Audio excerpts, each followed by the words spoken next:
Добро вечер. Мерки или стратегија, што ќе го запре растот на цените и инфлацијата? Наскоро и анализираме е одговорот на надлежните додека граѓаните чекаат. Платите растат, а куповната моќ е се помала. Дали се штитат работниците или профитот? Во пазарниот инспекторат недостасува кадар, а сивата економија е конкуренција на малите компании. Како да се спречи одливот на работна сила? Дали оперативниот план е алатка за статистичко намалување на невработеноста или вистинска шанса за младите? Социјалниот диалог е замрзнат со месеци. Репрезентативност на синдикати оди на мускули, па за тоа треба да се деблокира економско-социјалниот совет. Ова се само дел од прашањата и темите на кои ќе разговараме со вечерашниот гостин во Топ тема, министерот за економија и труд, господинот Бесар Дурмиши. Добро вечер и добре дојдовте во Топ тема. Добро ве најдов.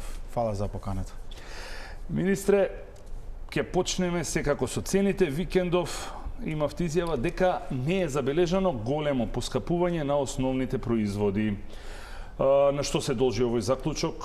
Кои се податоците со кои вие располагате? Да, ќе направиме едно резиме, да речеме, едно објаснување, пошто на пресконференциите толку ти е можноста само за еден одговор. Граѓаните имат право, значи во право се загрижени со секојдневното поскапување на цените. Како влада, нашата стратегија прво е не смееме да дозволиме инфлацијата да го намали животниот стандард на граѓаните и нормално дека треба да го гледаме и другиот дел, дека не можеме ние да навлегуваме, пошто сме демократска држава, не може да навлегуваме во слободната трговија, што работат трговците, дистрибутерите и производителите. Нормално дека после завршување на мерката добивавме извештај од Државен пазарен инспекторијат и ги гледавме кои се податоците. Во овој временски период, на краток рок, мерките кои ги донесовме, според сите податоците што ги имаме од Државен завод за статистика, покажа дека тие мерки дава резултат. Не е дека не дава резултат. Во месец март имавме намалување на месечна инфлација. Во овој месец имавме не инфлација, туку дефлација од 1,3%, зборам од реалните податоци што сме ги земале од институции, да, што се релевантни. Додека во делот на храна и безалкохолни пијалоци во овој месец имавме намалување на 3%. Со последните податоци во месец април, поради тоа што мерката ја донесевме на 20 февруари, во време трајање кога беа и празниците на тој временски период. Во месец април, споредено со месец март, имавме зголемување на инфлацијата за 0,6%, а во делот на храна и безалкохолни пијалоци имавме зголемување за 0,3%, но ова е споредено со месец март. Да. А ако го споредиме со месец декември, каде што инфлацијата беше во голема процентност, тоа е пак намалување. Во однос на месец април 2025 година со месец април 2024 година, во делот на храна и пијалоци, значи зголемено е за 0,3% инфлацијата. Додека со декември, ако ги земеме, тоа што кажав и порано, е намалена за 1,3%. Очекувано беше дека после завршување на мерката цените ќе доаѓат на тоа ниво каде и што беа пред да се донесе мерката. Тоа го кажува и Државниот пазарен инспекторијат. Откако заврши мерката, за еден месец, Државен завод за статистика, откако заврши мерката, инфлацијата во месец мај е покачена за 1,3%. Но до сега, додека збориме, ако го анализираме на годишно ниво, инфлацијата е 3,3%, што сметам дека е во нормална и во стабилна. И очекувано беше да биде во овој степен. Што направим извештајот, ако пошто кажав пазарниот инспекторат, ќе ве прашам за тоа, знаете кои се среднорочните мерки или среднорочните решења што треба да ги земеме? Не, ќе стигнеме до тоа. Знаете како е статистика. Мај, последниот извештај е за мај. Ако го споредиме мај со април, Храната е поскапена за 3,9%. Месото за 4,08%. Истото е ова. Истата статистика ја гледаме. Најголемо поскапување има кај риба и морски плодови. Додека ако го споредиме мај со мај 2024, храната е поскапена за 4%, маслата за 10%, овошјето за 9%, зеленчукот за 8%. Значи, повторно, ова се од статистика. Значи, сепак има некој месец за месец, не е толку, но еве го месецот кога веќе ги нема мерките, мај и април кој ќе ги споредиме, значи, да ги тргнеме кафе и какао, бидејќи се берзански, таму е најголемо. Шекер 5%, овоше 4,9%, речиси 5%, млеко 4,3%. Значи, инфлацијата, бројките што ги кажувате, ги кажете на одредени производи. Да, основните производи кои што јас и вие и сите што не гледаат вечерва мора да ги купат. Едноставно мора да ги имаме. Точно. За овие 11 месец дена, мерките што ние сме ги донеселе, значи тоа што го кажав преска, покажуваат дека давале резултат. Но што треба да направиме за среднорочни или долгорочни решенија да направиме.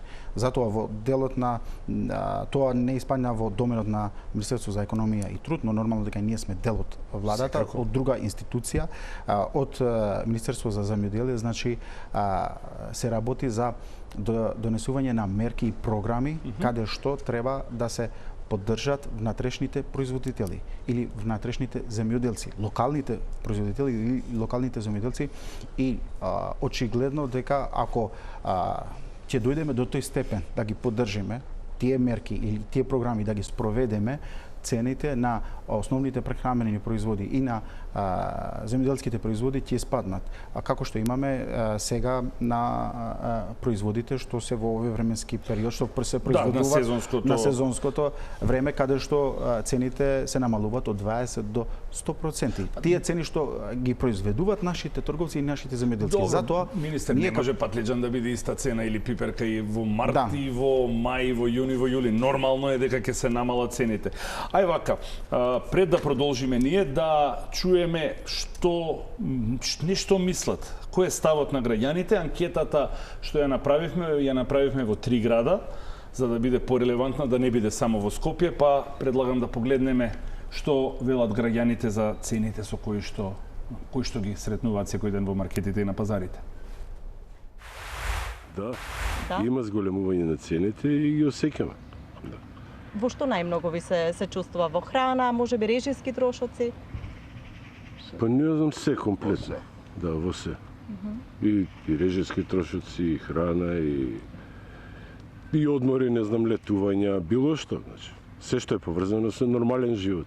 Ја не знам ова како оди платите, као кобојаги све повеќе растат, цените растат, не пратат платите, не ги пратат цените и никако не можеме да составиме. Ја не знам, јас пак колку толку имам добри приноси, мислим, плата, пензија, а овие што имат помало, стварно не знам како успева да поминат цел месец.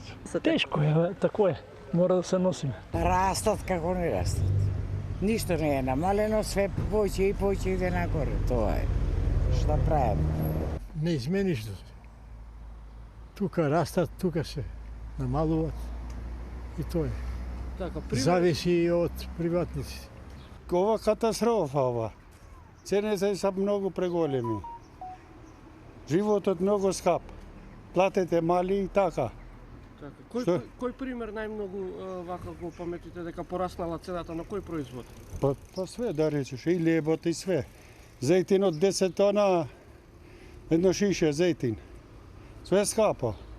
Месо не можеш да земеш никогаш. На 10 евра едно кило месо. Да ви кажем право, поскапено е. Значи се е поскапено. Јас не знам што е ова работа. Вика дека нема да се поскапи, кога ќе влезеш натре, истата цена се води. А како е, што е, не знам понатака што ќе биде, не знам. Дали има поскапување или пак е поевтинато? Не, се вратени цените. Нема нешто посебно поскапување. Што сум приметила?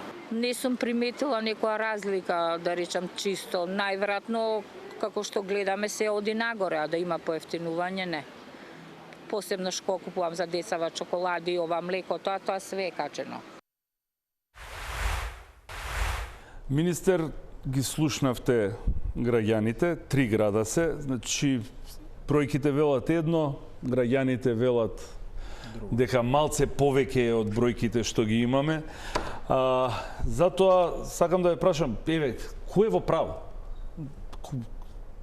Пазарната инспекција ви го достави извештајот кој што мораше да го достави. Што има во него? Кај има нотирано најголемо поскапување и кога, на пример, и ние ќе може да го видиме онака детално да го разгледаме?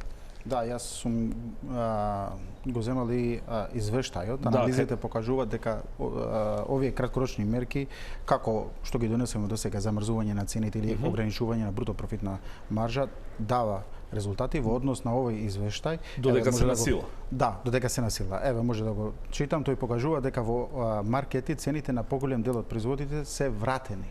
На некој начин во маркетите, да, цените на одредени производи од првата група, нели имавме 3 ограничувања на бруто профитни маржи, 5, 10 и 15, да. На 5% на првата група, каде што испадна, каде што во таа група се млеко, леб, брашно, да не ги напоменувам сите поред, се зголемени од 3% до 7% после завршување на мерката. Добро. Втората група на производи кои беа ограничени на 10. На 10% и таму беа опфатени, нели, месото, преработките од месото, граф, ориз, тестенини и другите производи. Значи тука има зголемување на цените, односно вратени на цените на тоа ниво каде што беа пред да се донесе одлуката, од 10 до 15%, и третиот дел каде што имаше ограничување 15%, тие беа повеќе делот на детергенти, повеќе производи беа фатени на таа одлука. Таму имаме од 15 до 25% зголемување на цената, но нашата цел беше да донесеме одлука што ќе ги опфатиме прехранените основни производи. И нормално да се прошири мерката, ги доставивме и ова третата група. Кај зеленчукот и овошето, значи забележено е намалување. Тоа што кажавме преска, од 20% до 100% на цените, поради тоа што веќе произведуваат домашните производители или домашните земјоделци. И тоа што кажав, да не се повторувам, дека работиме на програми и мерки во друга институција, каде што ќе ги поддржиме натрешните земјоделци и домашните производителите. Да, но домашниот производ може често да иде поради тоа што ние сме повеќе како држава увезуваме отколку произведуваме. Ова е значи економија или овие се работите што ги наследивме од другото мнозинството и нормално еве сега се спроведуваме и ќе донесеме и среднорочни и долгорочни решенија каде што ќе го држиме во стабилна инфлацијата во стабилна состојба. Ке донесеме, анализираме, наскоро, сега, следната недела, тоа се често одговори што може да ги чујам и јавноста да ги чуе од надлежните. Еве денес премиерот Мицкоски, која беше неговата изјава околу поскапувањето на цените и како владата, вклучително и Министерството за економија, планираат да интервенираат. Да погледнеме. Размислуваме, се консултираме со експертската јавност, следиме што се случува со однесувањето на трговците, на производителите, на дистрибутерите, но и на ланците на трговци. Така што ова е еден сериозен процес во кој што сериозно навлегуваме и мислам дека многу скоро ќе излеземе со предлог решение. Кога? Па периодов. Многу скоро и периодот беа две од објаснувањата кои што заборев да ги кажам, но тие се тие. Министре, за какви мерки станува збор, за што зборува премиерот, бидејќи сигурно сте во контакт, сигурно заедно работите на тие анализи, а и од вас често знаевме да чуеме строга изјава, во фиока е напишана одлука, така што ме интересира мене, а и гледачите, Што планирате да направите, еве, како што кажа и премиерот, многу скоро? Што може да очекуваме од вас? Какви мерки? Или стратегија, краткорочни, среднорочни? Да. Што планирате? Ние, значи, секојдневно го гледаме, значи секојдневно Државен пазарен инспекторат е на терен. На крајот на овој месец ќе направи уште еден извештај. На крајот на јуни, така? Да, на овој месец. Да ги гледаме двете месеци извештајот како се движат цените. Ако се случува тоа што сум го кажал и на пресконференција, да имаме девијантно однесување од страна на трговците, производителите и дистрибутерите, било кој, тоа што сум го кажувал и го држам тој став дека ќе донесеме по-ригорозни мерки. Тоа можеби ќе биде по-низок процент на ограничување на бруто профитна маржа, помалку од 5%. На група производи, или да ги опфатиме сите производи што ги имат на ланци на маркетите. Така да, ова е, да кажем, опомена на трговците за да действуваат врз основ на економските параметри или економските правила што ги имат. Да не се однесуваат девијантно или да имаме некој зголемување, енормно зголемување на цените на особено на прехранбените основни производи, каде што ги трошат сите граѓани на нашата земја. Значи, ако ве разбрав. И второто е тоа што го кажав, дека се работи на програма и мерки. Стратегија. Тоа е стратегијата што ни фали. Во делот на во другата институција, Министерството за земјоделие, каде што ќе се помагаат, поддржуваат со мерки нашите земјоделци, нашите внатрешни производители. Значи, пред да одлучите за било каква мерка, ќе го почекате извештајот на пазарен инспекторат за јуни, ако ве разбрав добро, за да споредите мај и јуни што се случува по истекот на мерките. И ќе видиме и нормално и од Државен завод за статистика како релевантна институција. Нормално, да, и од ДЗС секако. И значи ние треба да причекаме сега до крај на јуни, пазарна да заврши, да ви достави, ако има поскапување, одите со мерките кои што беа. Краткорочни. Тоа сакав да ве прашам. Значи, пак ќе бидат краткорочни? Краткорочни, пошто овие мерки што сме ги донеселе до сега, сме ги донеселе во време на празниците. Добро. Во временскиот период кога се празници, знаеме дека во тие временски периоди трговците точно знаат кои производи повеќе се трошат. Да, ма еве сега нема празници, нема ништо. Да. Ако се случува тоа што го кажав преска, ние ќе донесеме, да не се повторувам, значи ќе ги земеме овие се краткорочни решења или краткорочни мерки. Дали повторно ќе одите со краткорочна мерка? Ние како Министерство за економија и труд ќе го предложиме. На крај ќе одлучува пак владата, пошто одлуката ја донесува владата. А за среднорочни решение ќе работи Министерството за земјоделие да донесе мерки и програми каде што кога ќе ги поддржиме нашите внатре земјоделци и нашите производители, на некој начин нема да увезуваме од надвор. Знаеме дека цените уште се растат од другите држави каде што ние увезуваме поради конфликтот што го има Русија и Украина. Дали повторно ќе одите, на пример, еве, ја предлагаме таа мерка, најавивте, може и ќе спуштиме под 5%, под 10%, уште поригорозно. Дали пак ќе биде предлогот на економија да трае 1 месец или ќе биде предлогот до влада нека трае се 3 месеци? Нека трае 6 месеци до крајот на годината. Тоа ве прашувам затоа што и тоа е битно.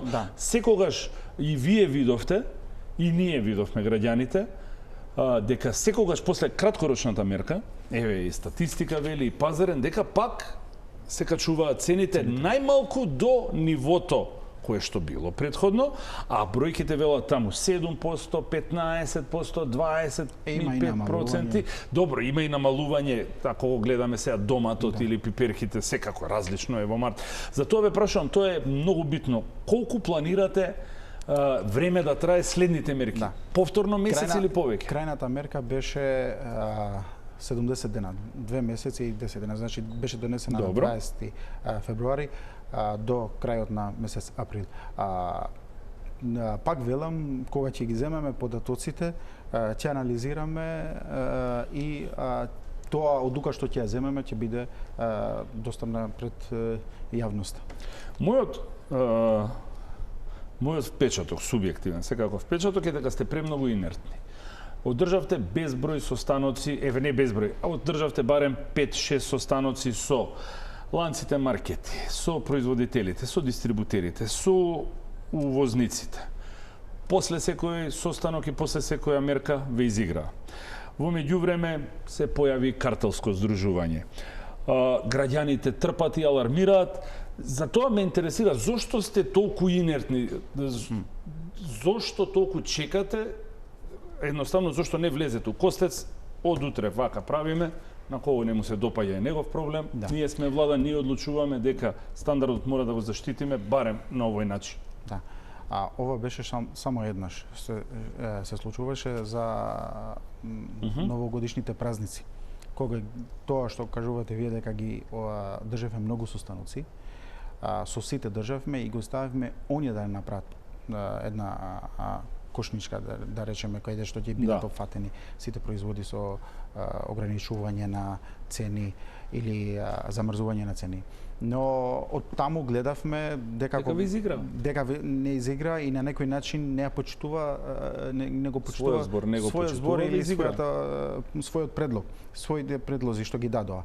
Но ова крајната што ја донесовме, ова не беше дека пак ги слушнавме, пак го донесевме така како што мислевме дека ќе дава резултати, ќе дава ефект и даваше ефект. Но пак велам, овие се краткорочни решенија.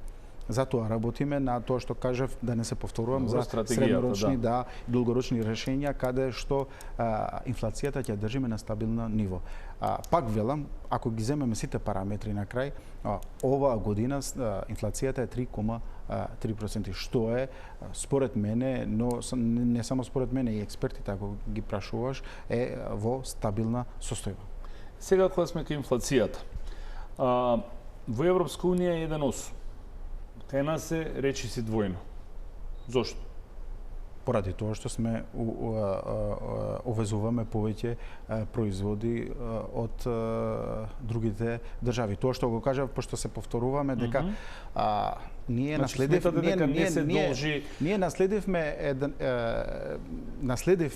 нели еден систем кој не ги поддржува домашните производители, не ги поддржува домашните земјоделци, нема креирано политики, мерки, програми за да можат они да произведуваат за поевтино да ми биде на граѓаните и нормално дека и инфлацијата ќе оди поради тоа што само овој е едниот дел кога се мери инфлацијата, има и други параметри. Каде што ние како економија и труд не сме надлежни. Не сте надлежни, секако. Затоа и ве прашувам, колку мислите дека е тоа?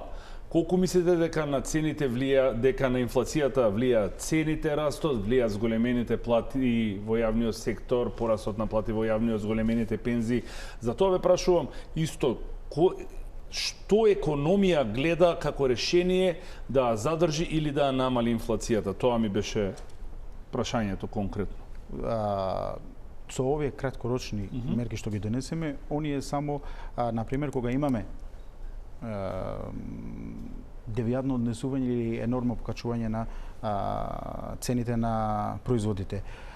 Тоа што ради тоа што се повторуваме е дека треба да направиме мерки политики да ги поддржиме нашите. Имено тоа ве прашувам затоа што е некако као магепсан круг. Вие воведувате мерки, траат месец дена, ги држиме или 70 дена, извинете, ги држите цените под контрола, завршуваат мерките, пак седиме во студио, пак гледаме дека процентите растат и ајде повторно да бараме. Пошто многу пати се повторувам, пак гледам инфлацијата е во стабилна состојба. Но е речиси двојно повисок. И имаше раст во 12 месец 2024 година, ама со мерките што ги донесовме до сега, значи пак е 3,3% е во стабилна состојба. Но двојно повисок. Речиси двојно повисока од Европска унија. До крајот на годината, како влада, работиме тоа да биде максимум до 3%. Тука одиме со првиот блок на реклами и потоа се враќаме во студио да продолжиме дебатата.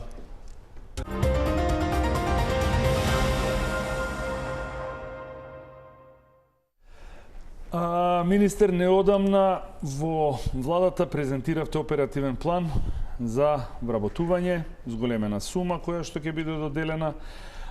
Првото прашање секако очекувано беше во јануари, го соопштивте во мај. Зошто? И што точно подразбира оперативниот план за само вработување? Дали е реална шанса за невработените и за младите, или ќе ви биде еден вид на алатка за да статистички да падне бројот на невработени, да се намали уште помалку? Бројот на невработени, ако ги земе во процент, сега е 11%, така да намерата не ни е да е нормално дека треба да работиме за невработеноста да падне, но намерата ни е особено ставаме фокус или акцент кај младите.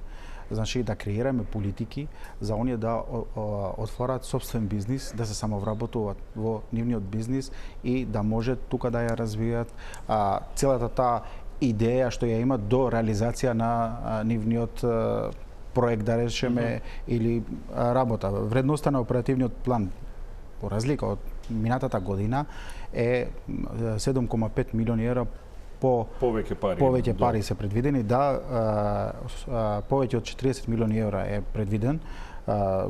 Посебен акцент ќе се стави на младите, ќе се фаќат сите тие категории каде што тешко може да се вработат. Тоа ме интересира, дали ќе се прошири? Значи имаме многу специфични ранливи групи, за тоа ме интересира. Младите и невработените е премногу општо. Да. Што планирате еве за тие? Значи ранливите категории, фокус ќе бидат долгорочни, што тие што се многу години без работа, да. Фокус ќе биде кај луѓето со попреченост, ќе биде кај жените што живеат во руралните општини, што се жртви на семено насилство, оние ќе имат предност. Значи, акцентот, фокусот ќе биде на оние категории, ромската заедници, другите етникуми што се во помал број и тешко е да се вработат, да се вклучат во пазарот на трудот, па нормално и другите категории. Новина е тоа што овој оперативен план, значи, ако се аплицира едно лице што е до 29 години, предвидени се финансиска поддршка, невратени средства, неповратени средства, извини, до 10.000 евра. Ако е поголем од 29 години, тогаш предвидени се 7.000 евра, што значи, од разлика од минатата година беше 6.000 евра, сега е до 10.000 евра. Значи, треба само еден млад човек да има некоја идеја, да има желба да работи, им даваме можност. Го поддржуваме како влада. Тука мора да ве прекинам. Тоа сакам да ве прашам. Со оглед, еве, гледаме сите колку е сурово во суштина во бизнисот и во приватниот сектор. Велите треба еден млад човек да сака да работи, јас сум убеден дека сите сакаат да работат. Кој сака да седи дома и да зависи од джепарлак, например. Затоа ме интересира, нив ќе им треба поддршка, не е само финансиска поддршка, ќе им треба обука, ќе им треба менторство, не е доволно само идеја да имаш. Значи они ќе бидат Тоа ме интересира во тој дел како ќе им помогнат. Ќе имат и асистенција, ќе имат и менторство. Од кого? Ќе се спроведе од агенција за вработување. Од денот кога, значи, он аплицира, од таму ќе биде известен и после ќе се придружи и со обуки, значи ќе се обучава, ќе има и денови каде што он ќе биде спремен за да отвори еден бизнис. Тоа ќе трае како процес 2 до 3 месеци, нема само да се доделат пари без да има менторство и асистенција.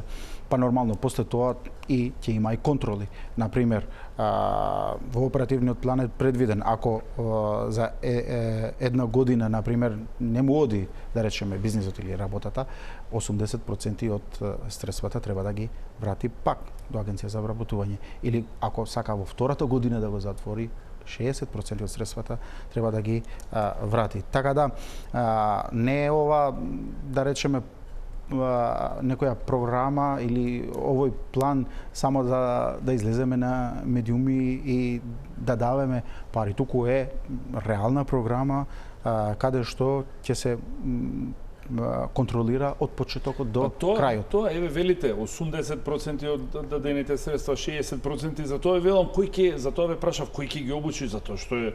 Да, ќе бидат, значи во ова мерка ќе имаме планирано да се вклучат над 16.000 лица. Ќе има и практиканство. Ќе има и практиканство кај одреден кај работодавачите, каде што полесно од информациите што ги имаме од Агенција за вработување од минатите години, тие што одат во практиканство, да, тие лица полесно им е да се вработат во таа фирма поради тоа што стварат контакти, работи и така натаму. А имате ли анализа од досегашната имплементација на програмата, бидејќи не е ова прва година? Например, колку од тие бизниси успеале да обстанат, колку од тие стартапи успеале да обстанат, колку се затворени? Имате представа за успешноста? Информациите што ги имам од Агенција за вработување е дека овие мерки повеќе се употребуваат од младите. Значи, минатата година 60% аплицирале и ги употребувале овие мерки, односно оперативниот план, младите до 29 години. Затоа ние го менувавме, им дадавме фокус на младите и предвидевме 10.000 евра да бидат за тие доделени. Повеќе фирми се затварат од информациите што ги имам неофицијално вака од Агенција за вработување, пошто пресметките, анализите и податоците ги имат, оние ги имат, е дека затворањето на фирмите повеќе се затварат фирми од луѓе кои што не аплицирале во оперативниот план отколку во оперативниот план. Аплицирале. Да. Сметате дека ова е начин да се задржат младите во државата? Што мислите дека е решение на тој план со оглед на фактот дека имаме сериозен одлив и на работна сила и на мозоци, луѓето тука учат, се обучуваат и на крај своите знаења и ставаат у функција надвор во странство. Како економија гледа на овој проблем? Во овој план е предвидено и тие луѓе, особено младите што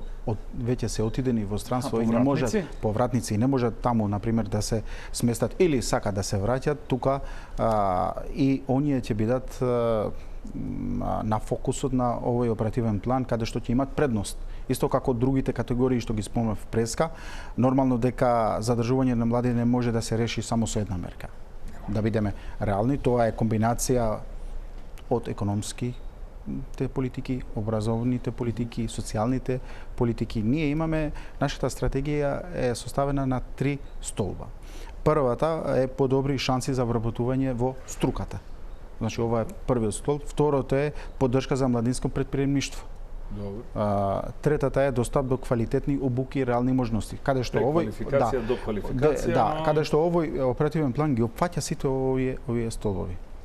Мислите дека ќе даде, знам дека очекувате или се надевате дека ќе даде резултат, но дали тоа е единственото што може економија да го направи за да ги вашето министерство, не зборам владата, вашето министерство, за да се задржи човечкиот капитал тука? Не мислите дека има и надвор од оперативниот план имаме уште една мерка која веќе е отворена, достапна е за поддршка на мали и средни предпријатија, на поддршка на занаетчите на нашата земја, каде што може да аплицират и да земат исто така неповратни средства за да ја зголемат работата, нивната работа, да купуваат, например, да речеме, некоја машина од 4.000 до 8.000 евра може да земат за да ја прошират бизнисот. И сега знаете како? Ова е доменот што ние како Министерство за економија и труд го имаме, овие се алатките да речеме и механизмите и ние ги употребуваме сите за да може не да го намалиме. Туку ниту еден млад човек да не отиде од нашата земја. Велите во ред. Да не оди надвор. Ќе се прави стратегија да се префрлиме на производствена економија, добро да увезуваме помалку се. Знаете како подготвувајќи се за емисијата, велите мали микропредпријатија, подготвувајќи се за ова интервју, разговарав со луѓе што имаат токму такви микро и мали. Знаете тие што велат? Ние немаме проблем со државата. Наш најголем проблем е сивата економија.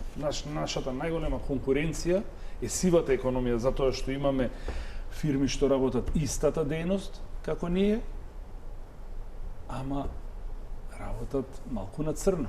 И тука ние губиме и ради тоа ние затвараме. Затоа тоа ми е следното прашање: како ќе успеете да им дадете заштита или да им барем да им обезбедите фер конкуренција на микро и малите предпријатија кога станува збор веќе за сивата економија? Тука клучна е пазарната инспекција, која што е директно под вас. Таму фалат многу луѓе.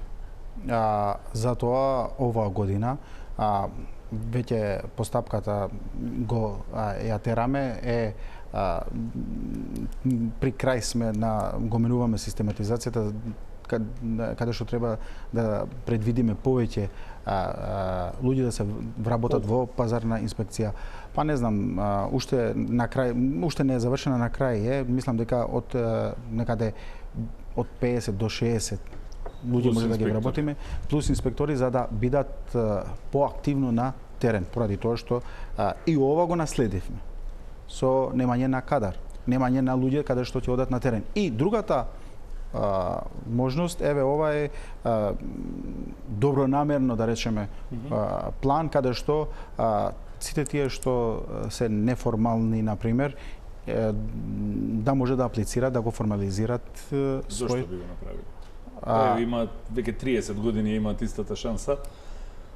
Постои таа шанса да го легализираат бизнес, да стават фискална каса, тоа е тоа. Ако постојат такви, значи ова е првата шанса каде што може да аплицираат. На другата страна, кога ќе го зајакнуваме Државен пазарен инспекторијат и Државен инспекторијат за труд, ќе бидеме подсврсти на терен и поактивно.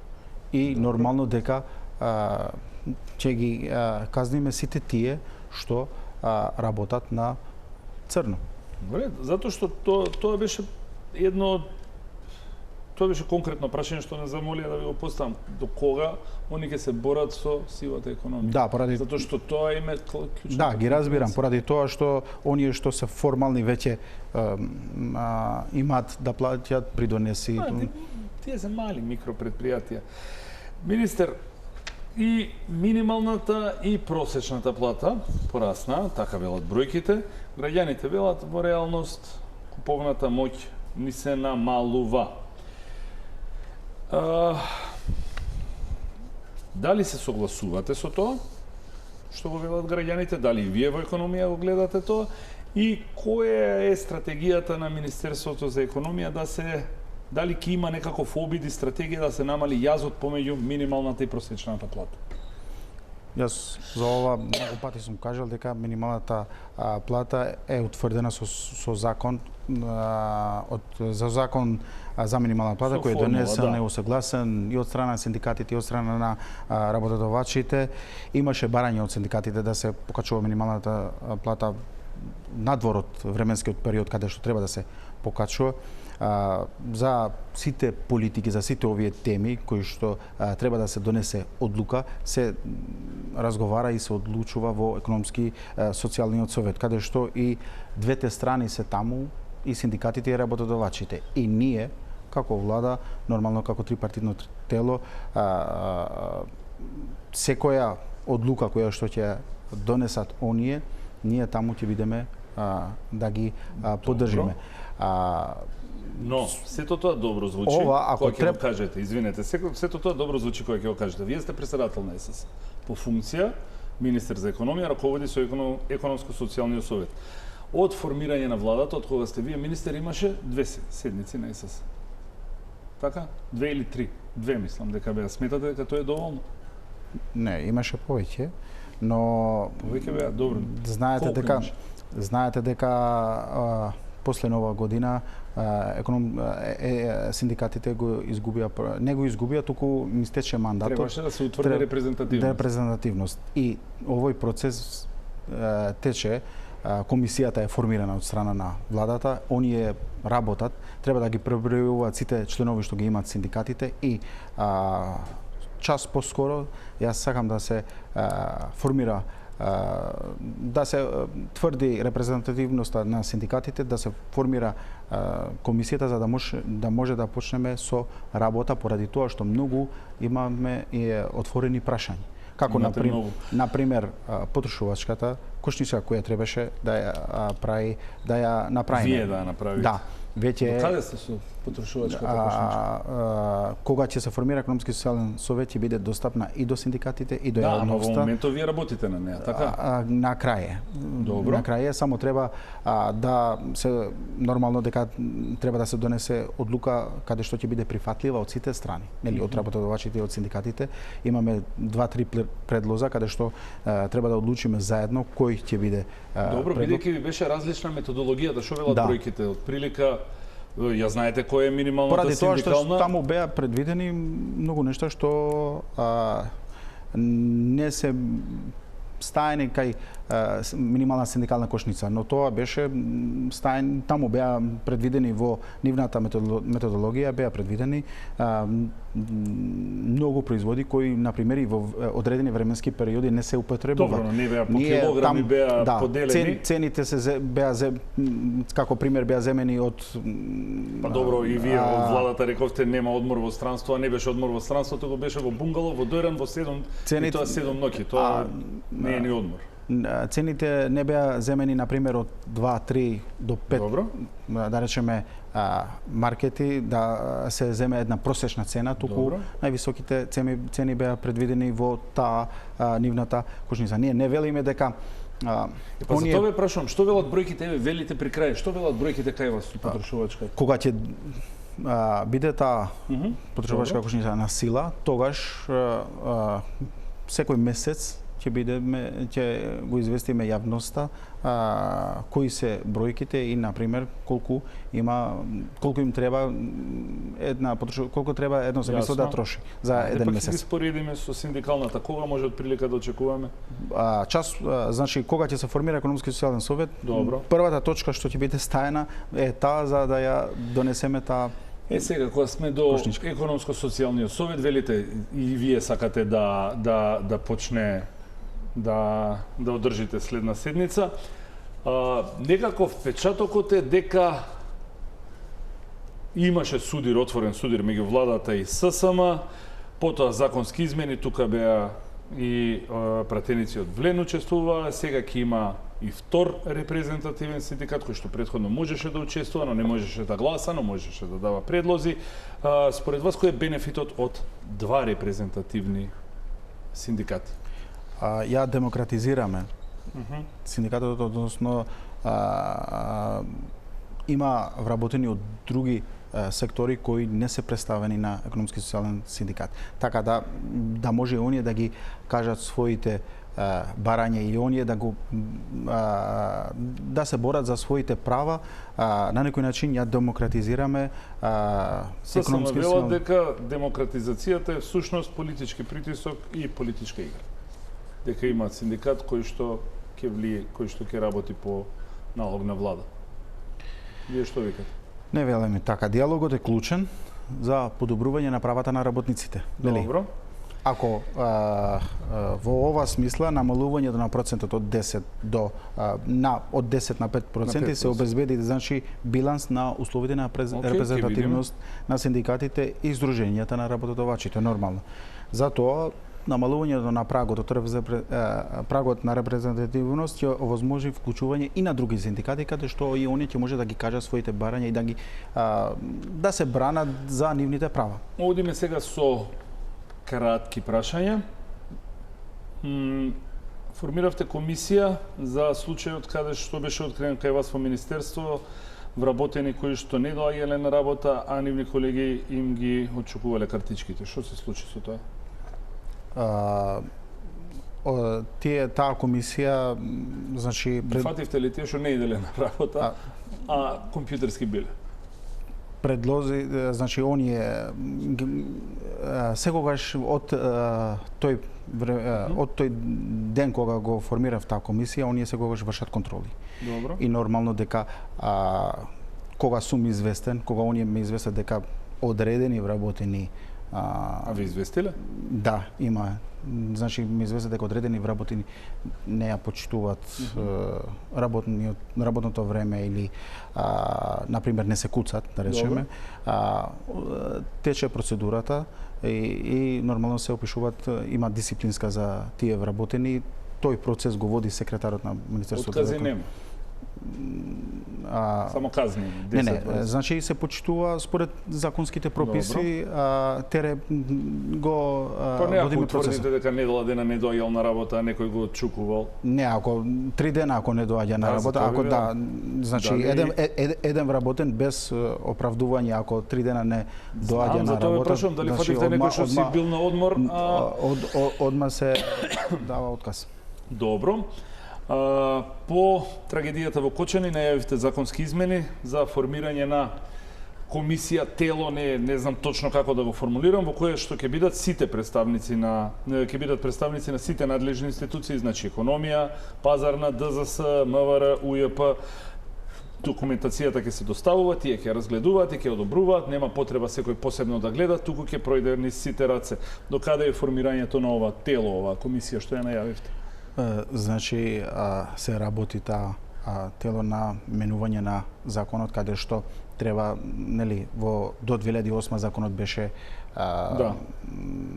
порано беше наликува на тоа што беше и претходно. Требаше да се тврди од на теренот, од со гилотината што ја сменивме, од инспекторот, па тоа тврдење пишано, значи од работените од пазарен инспекторијат, тој документ, значи со позитивно мислење од државен пазарен инспекторијат и од МВР, тие документи треба да ги собират. Знам, за тоа ве прашувам само. И значи тука промените се направени при крај и за многу кратко време ќе биде и јавноста, ќе бараме и од јавноста да бидат вклучени. Готово. Значи ќе бараме и од независните здруженја и оние да бидат вклучени. Тие измени што ги правивме на законот, да ги гледат, дали е окей или дали треба да се даде. Ќе биде додадено и до експерти, каде што на крај да направиме еден закон кој нема да не воведе, например, нема да има дупка во тој закон или простор каде што може да се злоупотреби. Како што беше до сега. Тука одиме со втор блок на реклами и потоа се враќаме во студио на завршните неколку прашања за министерот Дурмиши.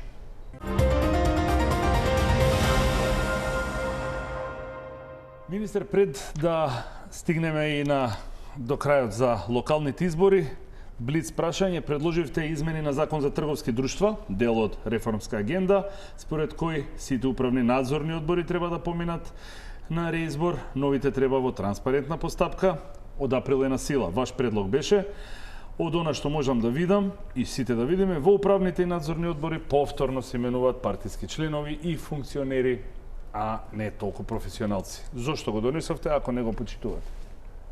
Законот е усогласен со ЕУ директивата и е донесен точно месец април и е во сила. Тој закон беше 5 години обработен поради тоа што е голем како закон,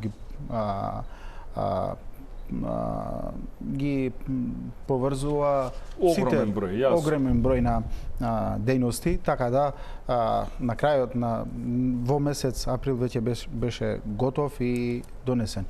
И прифатен од ЕУ канцелариите и од тој закон ние како влада добиваме 4 милиони и 300 илјади евра. Затоа што е реформската. Од реформската агенда. И кога ќе видиме првиот таков избор на управен одбор како што предвидува законот?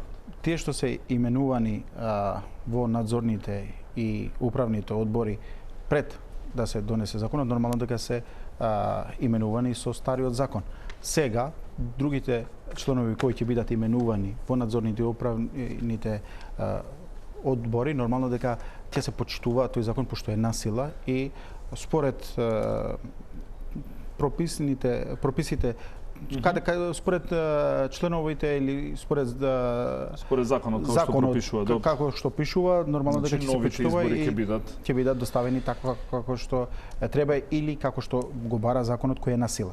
Министер, во октомври се локалните избори. Успеавте да го минимизирате ефектот од заминувањето на таравариот. Коалицијата вреди, стабилно е мнозинството во парламент. Сега, локалните избори се прв тест. Кога може да ги очекуваме имињата на кандидатите? Нормално дека се преговара. Добро. Влен уште е посилна. Не е проект на еден човек, туку на една нова генерација која одлучи веќе да се управува која одлучи дека веќе нема да се управува со кланови како што беше порано. Нема да се пазари со луѓето. Е една коалиција која произлегува и земаше 107.000 гласа. До крајот се преговара, до крајот на овој месец ќе бидат барем поголемите градови, урбаните градови ќе бидат за јавноста достапни имињата на луѓето кои ќе кандидатираат за градоначалници, па и за носители на листа на собственици. Има изненадување некои или ќе одите веќе со проверени кандидати? Или со актуелни градоначалници?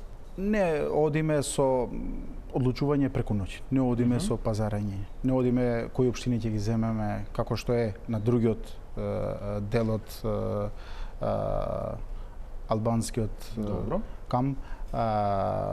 Колку општини ќе земе една партија што е во коалиција или колку општини ќе земе другата партија.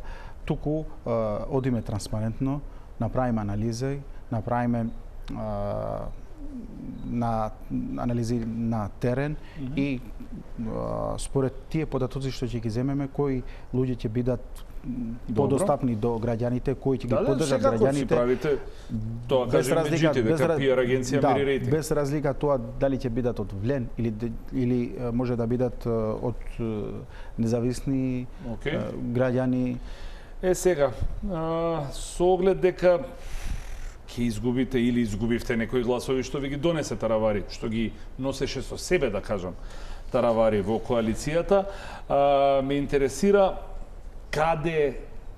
кои се вашите очекувања, каде мислите дека ќе биде како да кажам, најгусто, каде мислите дека ќе одлучува разлика од 10 гласа за градоначалник помеѓу вас и Дуи, каде мислите дека нема никаков проблем, дека стотици па илјадници гласа ќе биде разликата помеѓу коалицијата Вреди и Дуи? Кои се вашите бастиони? Каде мислите дека ќе биде сериозна борба? Значи, тоа што кажев... Или однапред отпишана општина? Тоа што кажев и порано, дека Влен не е проект на еден човек. Туку е проект на една генерација. И после отидењето на таравари на опозиција, ние не застанавме таму, туку влезевме во друга фаза, се реорганизиравме и одевме од коалиција да направиме една партија. Да, и веќе е формирано претседателството, каде што и јас сум член на претседателството. Веќе е формиран штабот за изборите, локалните избори кои што се во октомври, каде што е предводен од Аднан Азизи, кој е најпосветен човек во овој проект. Така да, уште по веќе гласови ќе земеме и ќе ги добиеме сите општини од Ликово до Струга. Сите. Велите дека бастионите, дека во гостување во Кичево, мислите дека... Види сега, во денешната политичка реалност, во албанскиот политички камп веќе имаме две тавори. Јасно, точно се знае или. Дуи Влен. Додека Влен гради нова понуда за граѓаните, Дуи е во голема внатрешна криза, што не е го нема живено до сега. Пред неколку недели нели најавува дека ќе ги бойкотират, дека ќе ги саботират локалните избори. Сега не може уште да најдат кадри за да ги кандидират. Нели? Значи, да, и они немаат откриено кои се кандидати. Како што се приближуваат изборите, ќе видите дека таму внатре ќе има експлозија поради тоа што една коалиција каде што Селја ќе бара општини, Тарабари ќе бара општини, други сателити, така наречени Европски фронт, и они ќе барат општини, не зборуваат за понуда да им понудат на граѓаните, например, проекти да градат инфраструктура, да градат патишта, да отварат училишта, градинки, туку се договарат кои општини кои ќе ги земе, како да ги имат и општини на джеп, па. Значи, уште еднаш велите дека од Липково до Струга Влене 100-0 на следните избори. Не 100-0, но ќе ги добиеме сите општини. Почитувани, за жал времето не истече. Тоа беше интервјуто со министерот за економија и труд, господинот Дурмиши. Ви благодарам на вашето присуство, ви благодарам на одговорите. Па вас, почитувани гледачи, вие повикувам да останете на програмата на телевизија Телма. Тоа беше се за вечера и за вечерашната топ тема.